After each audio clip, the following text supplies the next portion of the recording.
Hello guys, welcome back to the channel. And this today's tutorial I'll be showing you how you can create group chat polls on your Instagram account.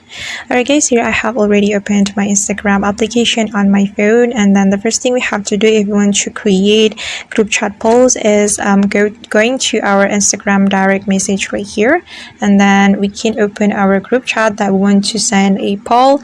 And for me, I'm gonna go with this group chat. Tap on the group chat to open it, then we can click on the sticker button. On the sticker button, we can tap on the sticker button again, and then since we want to create a poll, we can click on poll option, and we can start creating the poll question right here. And for example, I'm going to type your fav idol. Okay, pop and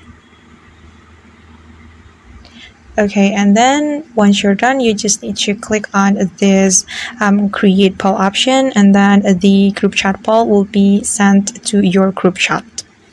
Alright guys, and that's how we can create group chat poll on Instagram. I hope this tutorial will be helpful for you. Thank you so much for watching, and see you on the next tutorial.